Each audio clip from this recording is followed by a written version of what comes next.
नमस्कार बच्चों। आज हमारा टॉपिक है विद्युत आवेश। विद्युत आवेश और विद्युत धारा के बारे में हम पढ़ने जा रहे हैं आज। आवेश,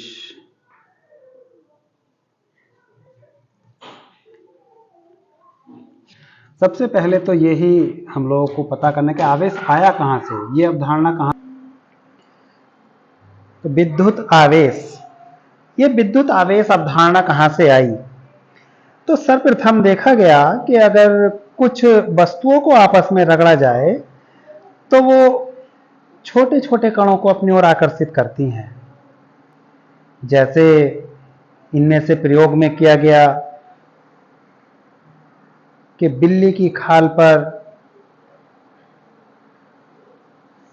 खाल पर आबनूस की छड़ को रगड़ा गया, या रेशम के कपड़े पर कांच की छड़ को रगड़ा गया। रगड़ने के पश्चात जब देखा गया तो पता चला कि जैसे कांच की छड़ है वो छोटे छोटे कणों को, धूल, मिट्टी, कागज या कुछ अन्य कणों को अपनी ओर आकर्षित कर रही है। ऐसे ही दूसरी ओर जो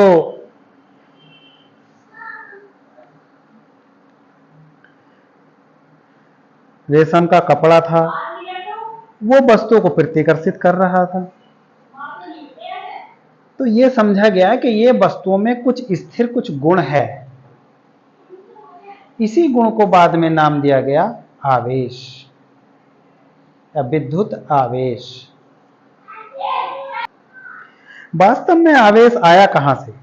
जैसा कि हम लोग जानते हैं कि प्रत्येक पदार्थ छोटे छोटे कणों से मिलकर बना है, और ये कण जो होते हैं हमने पिछली कक्षाओं में पढ़ा है कि परमाणु से मिलकर बने हैं। प्रत्येक पदार्थ परमाणु से मिलकर बना है, और परमाणु के अंदर 3 कण पाए जाते हैं।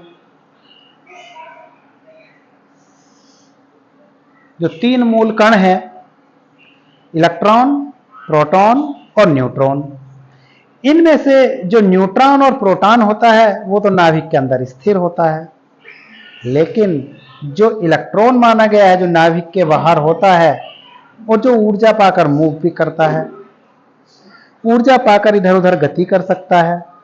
तो पता ये चला यहां से कि जो इलेक्ट्रॉन है वास्तव में वो डिस्टर्ब हो गया है। जैसे ही हम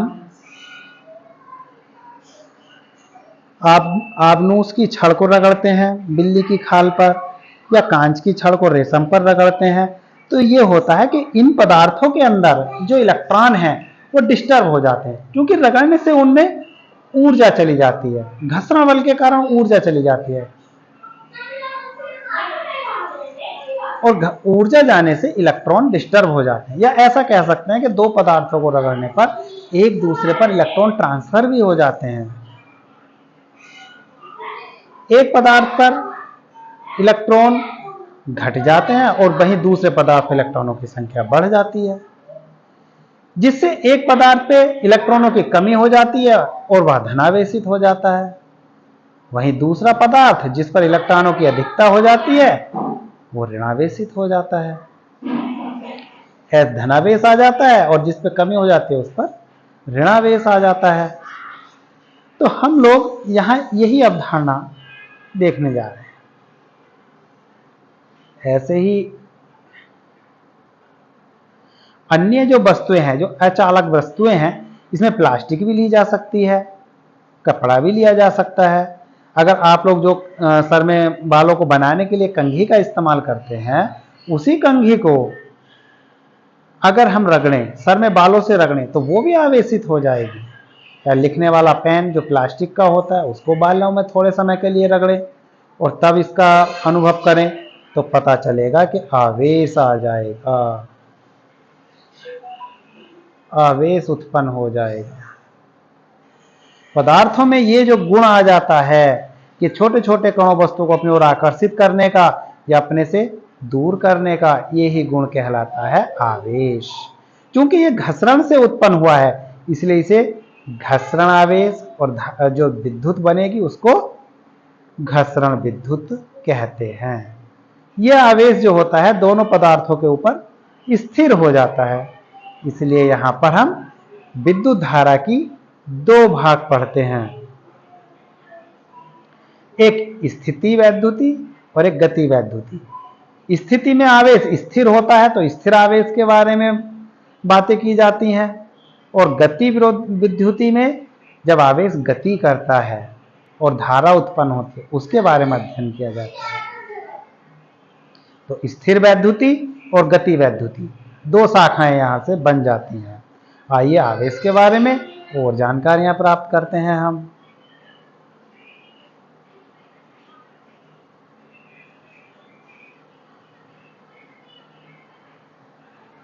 विद्युत आवेश। विद्युत आवेश पदार्थ का वह मौलिक गुण है जिसके कारण वस्तुओं के बीच विद्युत बल कार्य करता है। यदि इन दो उपयुक्त कुचालक यदि किन्हीं दो उपयुक्त कुचालक पदार्थ जैसे कांच को रेशम से, एवोनाइट की छड़ को बिल्ली की खाल से परस्पर रगड़ा जाता है तो उनमें हल्की वस्तुएं जैसे कागज के टुकड़े, तिनके, पंखों आदि को अपनी ओर आकर्षित करने का गुण उत्पन्न हो जाता है। इस अवस्था में ये पदार्थ विद्युतमय कहलाते हैं। अतः यह कहा जाता है कि वस्तुएं आवेशित हो गई हैं। यही बात मैंने कहा कि पदार्थों के इस गुण को क्या कहा जाएगा? आवेश कहा जाएगा, विद्युत आवेश कहा जाएगा। ऐसे इसकी डेफिनेशन लिखी जाती है। क्या? किसी पदार्थ का वह गुण जिसके कारण उसमें विद्युत तथा चुंबकीय प्रभाव उत्पन्न होते हैं विद्युत आवेश कहलाता है। ठीक है, विद्युत आवेश कहलाता है। अब विद्युत आवेश, क्योंकि हमने बताया कि विद्युत आवेश जो होता है वो इलेक्ट्रॉनों के ट्रांसफर होने से उत्पन्न होता है, तो हम इलेक्ट्रॉनों को लेकर ही विद्युत आवेश की गणना करते हैं। एक इलेक्ट्रॉन के ऊपर 1.6 गुणा 10 की घात -19 कूलाम का आवेश होता है। इतना आवेश एक इलेक्ट्रॉन के ऊपर समझा जाता है। तो जब भी हम आवेश की गणना करते हैं वो इलेक्ट्रॉन से करते हैं। तो मान लेते हैं कि एक पदार्थ से दूसरे पदार्थ पर जो है इलेक्ट्रॉन ट्रांसफर हो गए। जितनी संख्या में इलेक्ट्रॉन ट्रांसफर हो जाएंगे उसकी गुणा एक इलेक्ट्रॉन के आवेश से कर देंगे। इसीलिए इसका फार्मूला जो है बनता है कि Q बराबर N E। जहां N जो होता है, ये जो N है यहां पर, ये इलेक्ट्रॉनों की संख्या है, ये इलेक्ट्रॉनों की संख्या है। और जो E होता है वो एक इलेक्ट्रॉन का आवेश होता है, ये एक इलेक्ट्रॉन का आवेश। तो इसलिए Q बराबर Ne हो जाता है। अच्छा, इसे हम एक उदाहरण से समझ सकते हैं। आइए,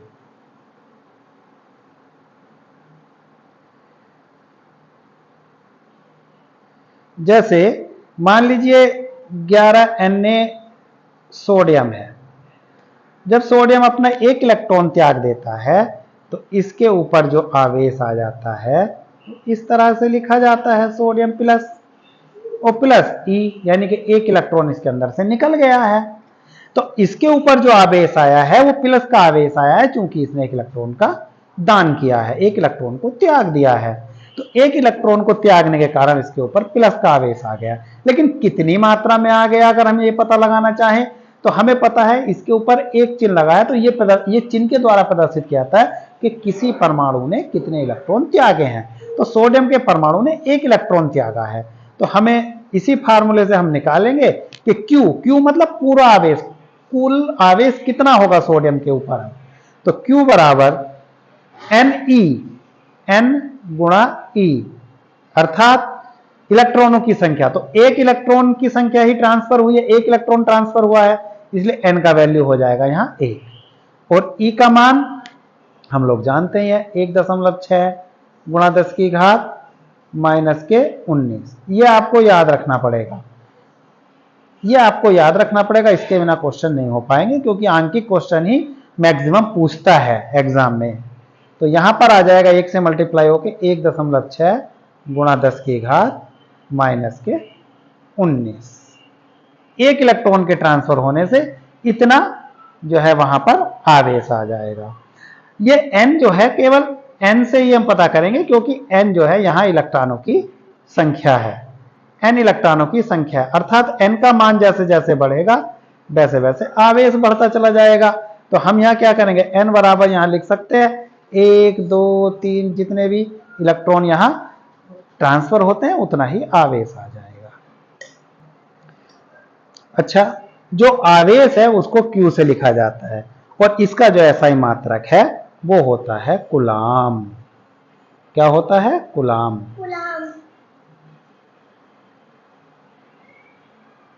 कूलाम होता है,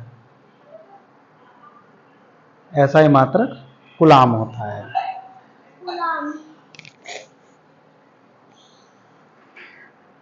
आवेश जो होता है एक अदिश राशि होता है। हमने पीछे पढ़ा है कि दो प्रकार की राशियां होती हैं। कुछ राशियों को व्यक्त करने के लिए दिशा की आवश्यकता होती है, कुछ राशियों को व्यक्त करने के लिए दिशा की आवश्यकता नहीं होती है।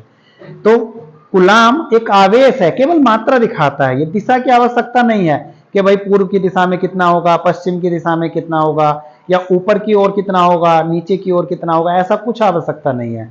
इसको दिशा की आवश्यकता नहीं है, इसलिए ये एक अदिश राशि है या स्केलर क्वांटिटी है। अच्छा, अभी हम लोगों ने देखा कि आवेश जो होता है वो दो प्रकार का है, कि या तो ऐसा आवेश है जो वस्तुओं को, छोटे छोटे कणों को अपनी ओर आकर्षित करता है या उन्हें दूर हटाता है। तो इसी से हम आवेश को दो प्रकार का मानते हैं। दो प्रकार का कौन सा आवेश होता है? एक तो होता है जो इलेक्ट्रॉन दान करने के कारण आया है, अर्थात प्लस का, अर्थात धनावेश। धनावेश, धनावेश एक आवेश होता है धनावेश, जो वस्तुओं को आकर्षित करने के कारण हमने समझा कि ये वस्तुओं को अपनी ओर खींच रहा है, इसलिए इसे कहा गया धनावेश। सब कुछ इलेक्ट्रॉनों के कारण हो रहा है। ये इलेक्ट्रॉनों की कमी के कारण ये दूसरी वस्तुओं को खींचता है। क्यों? दूसरी वस्तुओं में या दूसरी वस्तुओं के परमाणुओं में जो इलेक्ट्रॉन है उन्हें अपनी ओर खींचने का प्रयास करता है ये, तो इसलिए उन्हें आकर्षित करता है। ऐसे ही दूसरा होता है माइनस, अर्थात ऋणावेश। ऋणावेश, निगेटिव चार्ज।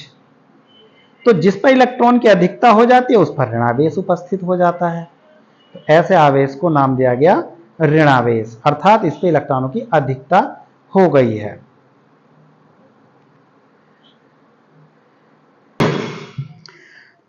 तो जो इलेक्ट्रॉनों की कमी के कारण उत्पन्न हुआ है वस्तु पर उसको कहा जाता है धनावेश, और जो इलेक्ट्रॉनों की अधिकता के कारण उत्पन्न हुआ है उसको कहा जाता है ऋणावेश।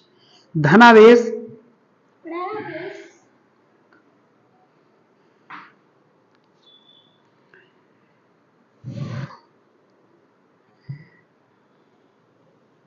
धनावेश और ऋणावेश। अब जैसा कि हमने ये जाना है तो इसमें कुछ ऐसी चीजें भी,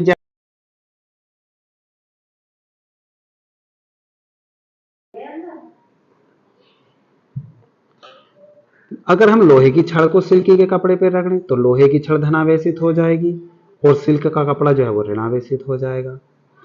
बिल्ली की खाल पे एवोनाइट की छड़ को रगड़ें, यह प्रश्न कई बार पूछा गया है। तो एवोनाइट की छड़ जो है वो ऋणावेशित हो जाएगी, और जबकि वहां दूसरी तरफ कांच की छड़ धनावेशित हो रही थी। तो यहां वास्तव में ये प्रकृति पर भी निर्भर करता है दोनों पदार्थों की, कि कौन सा धनावेशित होगा और कौन सा ऋणावेशित होगा। ऐसा नहीं है कि जो पदार्थ एक बार धनावेशित हुआ है दूसरे पदार्थ पर रगड़ने से भी वो ही धनावेशित होगा, दूसरा पदार्थ धनावेशित हो सकता है। तो ऐसे ही बिल्ली की खाल पर एवोनाइट की छड़ को अगर रगड़ेंगे तो छड़ ऋणावेशित हो जाएगी और बिल्ली की खाल धनावेशित हो जाएगी। लेकिन जब कांच की छड़ को रेशम के कपड़े पर रगड़ा गया था तो कांच की छड़ धनावेशित होती है और रेशम का कपड़ा ऋणावेशित हो जाता है। ऐसे ही अगर और घर से ही कोई उदाहरण लें तो ऊनी कपड़ा लें। ऊनी कपड़े को मान लीजिए हमारे पास रबड़ के जूते हैं और जूतों के ऊपर रगड़ें या रबड़ की किसी वस्तु के ऊपर रगड़ें तो जो ऊनी कपड़ा है वो धनावेशित हो जाएगा, और जो जूते हैं, जो रबड़ है, वो क्या हो जाएगी? ऋणावेशित हो जाएगी। ऐसे ही प्लास्टिक की अगर हमारे पास वस्तुएं जो आसानी से मिल जाती हैं, प्लास्टिक की वस्तुएं आसानी से मिल जाती हैं, तो अगर ऊनी कपड़े को हम प्लास्टिक की वस्तु पर रगड़ें तो ऊनी कपड़ा धनावेशित हो जाएगा और प्लास्टिक की वस्तुएं ऋणावेशित हो जाएंगी। तो ऐसा ही इसमें होता है। तो अगर किसी एक छड़ को हम बार बार अलग अलग भी रगड़ें, जैसे मान लीजिए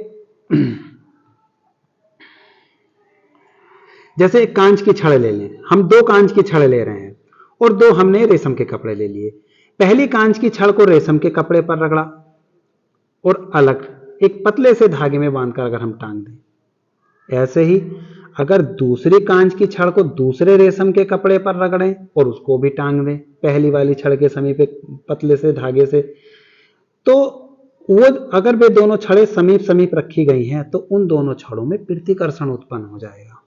ऐसे ही अगर दोनों कपड़ों को समीप रखें तो उनमें भी प्रतिकर्षण उत्पन्न हो जाएगा। तो इससे यहां यह पता चलता है कि जो एक समान आवेश होते हैं वे एक दूसरे को प्रतिकर्षित करते हैं, अर्थात एक दूसरे से दूर जाने का प्रयास करते हैं, और जो विपरीत आवेश होते हैं वो आकर्षण करते हैं। इसका पता ऐसे चलता है, अगर आप उसी छड़ को रेशम के कपड़े के पास ले जाएंगे तो वो चिपकने का प्रयास करेगी उस पर। तो इस तरह से दोनों आवेशों को देखा जा सकता है। अब यहां पर एक छोटी सी बात यह है, जो प्रश्न यहां पूछा गया है कि एक कूलाम आवेश में कितने इलेक्ट्रॉन होंगे। तो एक कूलाम आवेश में कितने इलेक्ट्रॉन होंगे इसका भी सिंपल पता लगाया जा सकता है। कैसे भाई, इलेक्ट्रॉनों की संख्या पूछिए, आवेश पूछ रहा है, आवेश बोल रहा है हमसे Q बराबर 1 कूलाम, 1 कूलाम ये प्रश्न पूछा गया है। तो 1 कूलाम आवेश में कितने इलेक्ट्रॉन होंगे, तो इसका पता लगाने के लिए यही फार्मूला लगाएंगे, Q बराबर Ne, Q बराबर Ne। लेकिन यहां हमारे पास Q का मान दिया गया है और E एक कांस्टेंट वैल्यू है, वो आपको याद ही रखना है। E का वैल्यू होता है 1.6 गुणा 10 की घात माइनस के 19 इतने कूलाम का होता है। तो अब हम क्या करेंगे, हमें n का मान निकालना है, तो हम फार्मूले को अपने हिसाब से एडजस्ट करेंगे। कैसे एडजस्ट किया जाएगा फार्मूले को, अब हम फार्मूले को एडजस्ट करेंगे अपने हिसाब से। तो देखिए, जैसे हमारा फार्मूला था Q बराबर Ne, अब हमें यहां से n का मान निकालना है, तो हम इसी फार्मूले में n के बराबर रखेंगे, तो E को Q के अपॉन में ले जाएंगे, n बराबर Q अपॉन E, n बराबर Q अपॉन E। Q कितना है, Q का वैल्यू कितना है, Q का वैल्यू अभी हमें पता है कि 1 कूलाम है, और E का वैल्यू जो होता है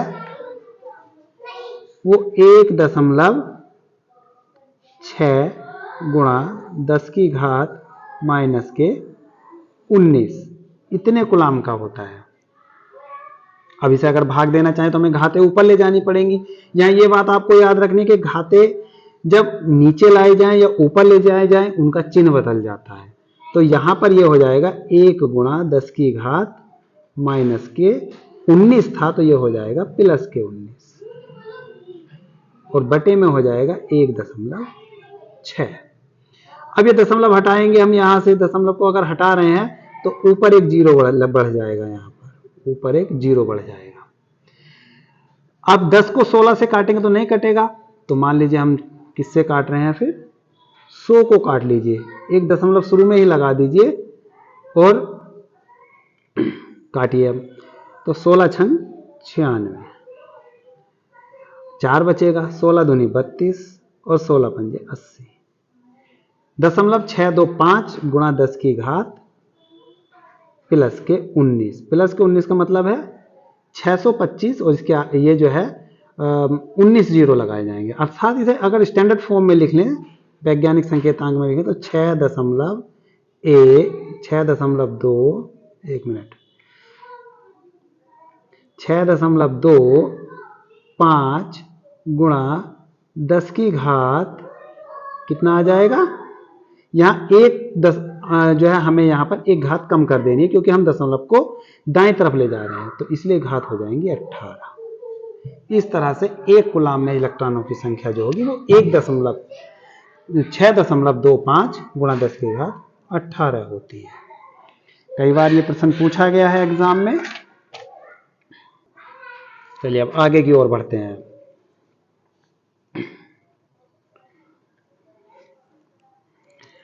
देखिए, अब आवेश में क्या गुण है, तो मेनली यहां पर दो गुण पहले हम पढ़ लेते हैं, दो तीन गुण पढ़ लेते हैं इसकी। पहला गुण, नंबर एक, आवेश के गुण। इसमें जो, जैसे अभी मैंने पहले बताया कि अगर एक आवेश माइनस का है और दूसरा आवेश प्लस का है, अर्थात दोनों अलग अलग प्रकृति के आवेश हैं, तो उनके बीच आकर्षण का बल लगता है। आकर्षण, उनके बीच आकर्षण का बल लगेगा अगर विपरीत प्रकृति के हैं। और यदि दोनों आवेश समान प्रकृति के हैं, चाहे वो प्लस प्लस के हों चाहे माइनस माइनस के हों, चाहे वो माइनस माइनस के आवेश हों, तो उनके बीच जो है वो प्रतिकर्षण का बल लगता है।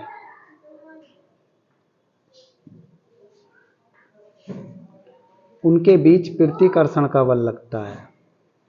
एक गुण ये हो गया इसका, अच्छे से याद रखना, ये गुण बहुत काम आने वाला है आगे। दूसरा है कि आवेश का संरक्षण होता है। दूसरा नियम यह है कि जो आवेश, तो दूसरा नियम यह कहता है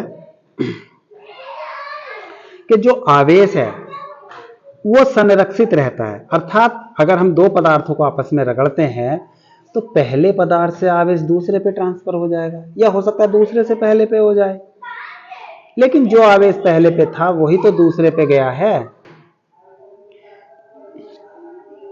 कि आवेश का संरक्षण रहता है, पहले पदार्थ से आवेश दूसरे पे चला जाएगा या दूसरे से पहले पे आ जाएगा, लेकिन नष्ट नहीं होगा। अर्थात ना तो आवेश को उत्पन्न किया जा सकता है और ना ही आवेश को नष्ट किया जा सकता है, बल्कि एक वस्तु से दूसरी वस्तु पर ट्रांसफर किया जा सकता है। तो एक वस्तु से दूसरी वस्तु पर जितना आवेश ट्रांसफर करेंगे उसी का हम लोग लाभ उठाते हैं, जितने इलेक्ट्रॉन ट्रांसफर करते हैं उसी का लाभ उठाते हैं विद्युत धारा में। चलिए, क्योंकि आवेश को ट्रांसफर करने के लिए जो ऊर्जा की अर्थात आवेश संरक्षित रहता है। आवेश संरक्षित रहता है, या इसे आवेश संरक्षण का नियम कहते हैं। आवेश संरक्षित रहता है, ठीक है। इसके बाद तीसरी बात यहां से आती है, तीसरा नियम होता है आवेशों की योज्यता, अर्थात योग का, एडिटिविटी। ये क्या होता है कि आवेश जो होते हैं, अगर कोई एक पदार्थ है और उसके विभिन्न विभिन्न भागों में या विभिन्न विभिन्न कणों पर या अवयवों पर अलग अलग आवेश है, तो वो सारा का सारा आवेश जुड़ जाएगा, बीजगणितीय रूप से जुड़ जाएगा। बीजगणितीय रूप का क्या मतलब है कि मान लीजिए हमने पहले उसको माइनस का आवेश दिया था, फिर हमने उसको प्लस का आवेश दे दिया, तो इनका बीजगणितीय योग लिया जाएगा, अर्थात ये चिन्ह सहित जोड़े जाएंगे, तो यहां पर आवेश जो बनेगा वो एक हो जाएगा इस तरह से। तो यही आवेशों की योज्यता का नियम है। फिर एक नियम और बचता है अभी इसमें, ये गुण याद रखना पड़ेगा आपको, इन्हें नियम भी कहते हैं।